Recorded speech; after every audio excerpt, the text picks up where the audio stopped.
Vamos a analizar la segunda parte del Imperio Bizantino y Carolingios.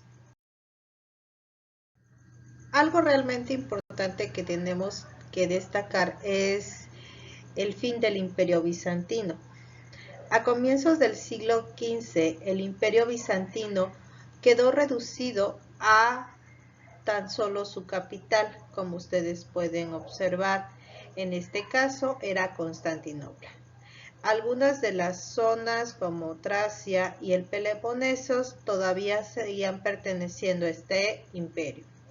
Los turcos van a tener una función muy importante porque van a tratar de concentrar todos sus esfuerzos para lograr conquistar Constantinopla. En este caso, los turcos, bajo su religión musulmana, van a ser quienes van a tratar de controlar este territorio.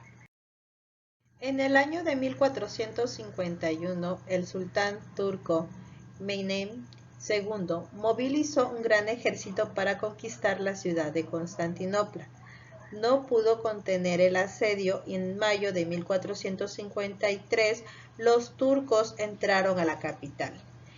Las iglesias fueron convertidas en mezquita y Constantinopla pasó a llamarse Estambul. Era el fin del imperio bizantino y comenzaba el imperio otomano. Haciendo una recopilación del arte bizantino, en sus primeros momentos Bizancio fue el continuador natural del imperio romano, aunque fue influenciado por el mundo helénico. Sus manifestaciones artísticas influyeron notablemente en la cultura occidental medieval, como ustedes pueden observar en la diapositiva. La arquitectura bizantina, como ya lo hemos venido analizando, empleó la planta de cruz griega con los 4 brazos de la cruz del mismo tamaño. Esta característica de la iglesia cristiana oriental va a tener su origen en la antigua Persia. Un elemento que vamos a encontrar dentro de la arquitectura bizantina va a ser el empleo de la planta basilical. En este caso, este elemento tiene como origen el edificio romano. Aloja o tenía la finalidad de alojar a los fieles en un espacio que encausa la visión hacia la cabecera de la iglesia. A la derecha pueden observar la Basílica de Margension, que se encuentra en Roma. De los elementos más importantes de la arquitectura bizantina va a ser la utilización del arco de medio punto. Es un tipo de arco que en el intrados, superficie interior cóncava e inferior de un arco bóveda, tiene la forma de un semicírculo, como ustedes pueden observar en el ejemplo del lado izquierdo. Otro elemento importante que ustedes están observando es el empleo de la cúpula. La cúpula va a ser un elemento arquitectónico empleado para cubrir un espacio circular. En este caso, están observando la cúpula de Santa Sofía en su interior. La cúpula tiene 30 metros de diámetro con 40 ventanales que aportan la luz al interior y su punto más elevado se está situando a 55 metros de altura. De las principales construcciones que podemos encontrar fueron las iglesias. Entre ellas destaca la de Santa Sofía. Esta se encuentra en Constantinopla. Los mirates, posteriormente, ya en la época otomana, esta se transformó en una mezquita. También encontramos como una iglesia importante de este estilo, la de San Marcos, que se encuentra en Venecia. Otro elemento importante que vamos a encontrar van a ser la utilización de los mosaicos. Un mosaico es una obra pictórica elaborada con pequeñas piezas. En este caso podrían ser de piedra, cerámica o vidrio. Estas deberían de tener forma y colores diferentes, llamadas teselas, que tenían la finalidad de unirse con yeso. Esta técnica fue muy apreciada durante la antigüedad clásica. Lo podemos encontrar en el mundo griego y en el mundo romano. A continuación, ustedes están viendo la imagen de la emperatriz Teodora y sus damas de honor. A continuación pueden observar los mosaicos. En este caso encontramos lo de Teodora y de Justiniano. Ustedes pueden observar la siguiente imagen, que es el sacrificio de Isaac en San Vital de Ravenna. Otro elemento importante que vamos a encontrar van a ser los mosaicos de San Apolinar el Nuevo. Un elemento importante es la pintura, la cual van a destacar iconos representativos tanto de santos como de figuras sagradas sobre tablas pequeñas. En este caso, el que pueden observar del lado izquierdo es uno de los más antiguos. Este es el Pantocrato de Sinaí, la Virgen de Vladimir y la Virgen y el Niño. A continuación podemos observar el iconostasio bizantino. Era muy común que los muros que separan las naves del altar por lo general se cubrieran de iconos, como pueden observar en la diapositiva. A continuación pueden observar los Reyes Magos con la Virgen y el Niño rodeado por 4 ángeles. Esto se encuentra en Ravenna. ¿Qué fue el Imperio Carolino? Bueno, tras la caída del Imperio Romano de Occidente, los francos, pueblos de origen germánico, se van a asentar en Galia, como ustedes pueden observar en la diapositiva. Los francos estuvieron gobernados por numerosos caudillos, entre los que destacan Clodoveo, quien logró unificar a los pueblos romanos y francos entre el 488 y 511. En la imagen que ustedes observan es el bautismo de Clodoveo en Reims, el día de Navidad en el 496. El rey franco fue bautizado junto a 3000 de sus hombres, lo que concedió a Francia el privilegio de ser llamada hija primogénita de la Iglesia. En el año 507, Clovis venció a los visigodos en la batalla de Bouillé, lo que supuso una expulsión del reino de Tolosa y su entrada en Hispania, donde fundó el reino visigodo de Toledo, que perduró hasta el año 711, como lo observan en su diapositiva. Si pueden ver cuál es la extensión de este reinado. El poder de los mayordomos en el palacio va a ser realmente importante. Los sucesores de Clodoveo fueron dejando los asuntos del gobierno en manos de administradores del reino. En este momento se les llamaban mayordomos del palacio, quienes fueron alcanzando un poder importante.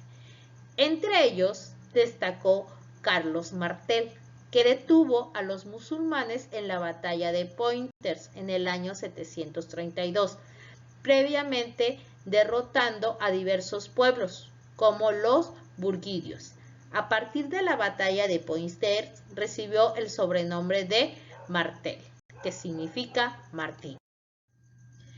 En este caso, la dinastía de Carolingia se desarrolla de la siguiente manera. Un hijo de Carlos Martel, Pipino el Breve, inició la dinastía carolingia, coronando rey por el Papa, cuando los lombardos invadieron Italia. Pipino ayudó al Papa entregándole los territorios conquistados que formarán el dominio pontificio. Pero será el hijo de Pipino, Carlomagno, quien creará un auténtico imperio. El imperio de Carlomagno se desarrolló en Europa desde mediados del siglo VIII hasta el finales del siglo IX.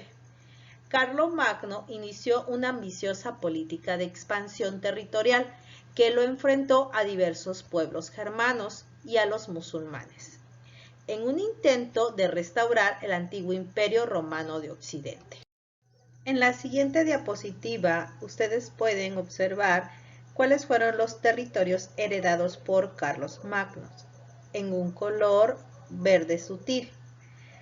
En un color rosa se pueden observar los territorios conquistados por Carlos Magno, y en un color naranja pueden ver cuáles van a ser los territorios dependientes del imperio.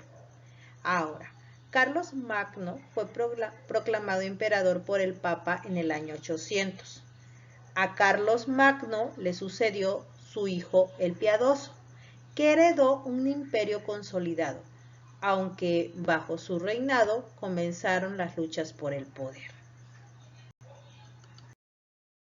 Al observar la diapositiva anterior, podemos ver el territorio que llegó a dominar Carlos Magno y que de manera posterior se la heredó a su hijo Luis el Piadoso. Podemos constatar que es un territorio extenso. Tras la muerte de Luis el Piadoso en el año 840, sus hijos se disputaron los territorios del imperio. Para el año 843 llegaron a un acuerdo en el cual se van a repartir el imperio.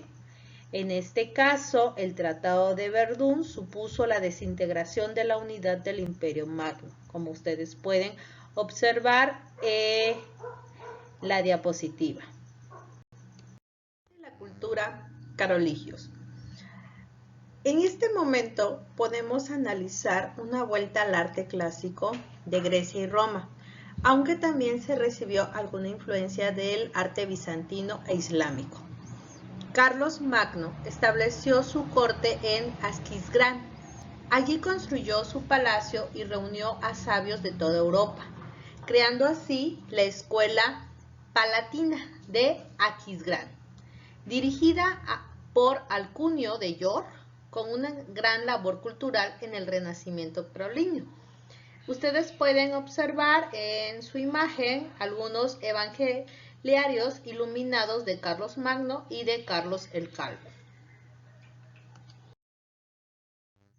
Carlos Magno había conquistado un gran imperio. Viajaba frecuentemente por todo su territorio, pero un lugar que a él le agradaba fue Aquisgrán, donde fundó su capital. De manera posterior construyó su palacio. Ustedes pueden observar la distribución de los componentes de su palacio. En este caso, ustedes pueden ver que tenía varias salas, unas dedicadas a la audiencia, otras al tesoro. Tenía un alojamiento para el emperador y su familia, tenía un atrio, tenía varias capillas, tenía fuentes de agua caliente y poseía algunas termas, las cuales permitían que el emperador se encontrara a gusto y tranquilo. Ustedes pueden observar una imagen del Palacio de Aquisgrán, donde la mejor parte conservada es la Capilla Palatina, restaurada en numerosas ocasiones, y que en el año de 1978 la UNESCO la suscribió en la lista del Patrimonio de la Humanidad. Ahora, la Capilla Palatina de Aquisgrán es una proeza de la arquitectura para sus tiempos, con un octógono central de 16 metros de diámetro y 30 metros y medio de altura. Ahora, esta fue terminada en el año 805 como capilla funeraria para el rey Carlomagno. El arquitecto de la capilla fue el franco Eudes de Metz, aunque contó con un artesano procedente de Italia y del Imperio Bizantino. Ahora, ustedes pueden observar a continuación el trono de Carlos Magno en el interior de la Capilla Palatina. Continuando con la descripción del trono de Carlos Magno, este se encuentra en un edificio de planta octogonal rodeado por una nave de 16 lados. Está cubierta con una cúpula y en su interior se hallaba el trono de mármol de Carlos Magno.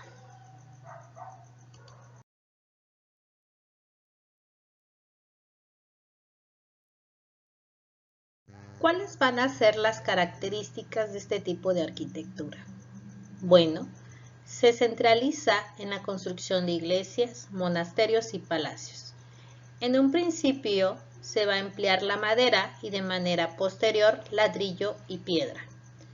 Por influencia clásica se utiliza el arco de medio punto y la columna. Solían ser de una sola planta de 3 naves. Pilar, cruciforme y torres cilíndricas flanqueando las fachadas, como ustedes pueden observar en la diapositiva. Un ejemplo que podemos ilustrar de la iglesia de la abadía de Fulda es la que a continuación están observando. Se trata de una iglesia de ábsides contrapuestos, con la particularidad de que en Fulda los monjes quisieron imitar la iglesia de San Pedro de Roma. Así que el ábside que está junto al transepto está occidentalizado.